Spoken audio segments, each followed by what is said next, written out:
لەگەڵ هاتنی ڕۆژێکی نوێ حامید بە مەبەستی وەدەستخستنی نانێک و پێکەوەنانی داهاتێک بۆ ئەوەی لە ئایندەدا ژیانێکی شایستە بۆ خۆی بنیاد بنێت ڕوو دەکاتە بازاڕی شارۆچکەکەی لە قەزای شارەزور.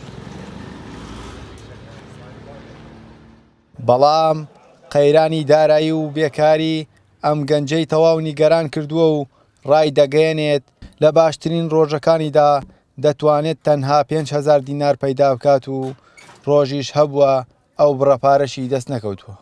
ڕۆژانە سەردانی بازاڕەکەین بۆ دەستکەوتنی ئیشێک یان کارێک، بەڵام بە حکمیەوەی کە قەیرانی داراییە ینی چۆن ڵێی ئیش و کارێکی وان نییە کە ئێمە خۆمانی پێوە مەژغوڵکەین و بژەیەکی ژیانی پێ دابینکەین. هەتا جاری وایە پارەی بازینەکە دەرناکاتەوە کە ئەوەی کە تین بۆ ناو بازار ئیشە بدۆزینەوە هیچ ئیشێکی وای نییە.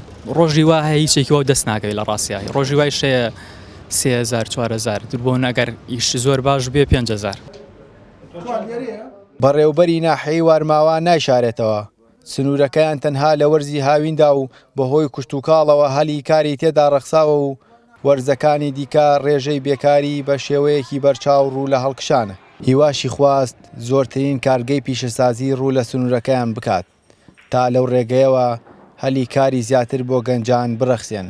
ئەوەی لە ڕووی ئیداریەوە پێمان بکرێ هاوکاری بازرگانەکان و ئەو کەسانی کە ویستبێتیان بێنە ئەم سنوورەوە بۆ کارکردن هاوکاریمان کردوون و پێمان ڕاگەاندون لە هەر شوێنێکە ئاستەنگیان بۆ هاتە پێشەوە هاوکاریان نەبین بۆ ئەوەی کە کۆمەڵێک مەعامل و کاری دەستی بێتە سنوورەکەوە و ئەوەی کە وەکو عەرزم کردن بە ئێمە بکرێت درێخی ناکەین، تەمە ناکەین کە ئەوانەی لە شوێنانی تر دەستی کاریان بۆ خەڵکی تر ڕەخساند و هاوکاری خەڵکیان کردووە دەستی هاوکاریش بۆم سنوورە درێژ بکەن و مەعامل و شەریکاتیان بێن نام سنوورە بۆ ئێمەش هاوکاریان بین و گەنج و هاوڵاتیانی سنوورەکەمان سوودمەند من لەو ڕۆژانە و لەو مەعاملان. بە پێی ڕاگەاندراوێکی دەستەی ئاماری هەرێم ڕێژەی بێکاری بۆ ساڵی 2020 بە ڕێژەی لە 120 بووە و لە سەردەمی کەرەنتینەدا و بە پێی ئامارێکی ڕێکخراوی ئاشتی و ئازادی ڕێژەی بێکاری لە هەرێمی کوردستاندا بۆ لە 140 بەرز بووەتەوە.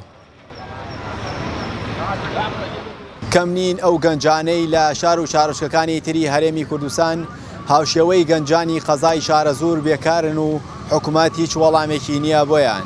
بۆ هۆیەوە گەنجان ملی ڕێگا دەبرنە بەر و کۆچ دەکەن بەرەو ئەوروپا. بڕوا مەجید NRT قەزای شارەزور.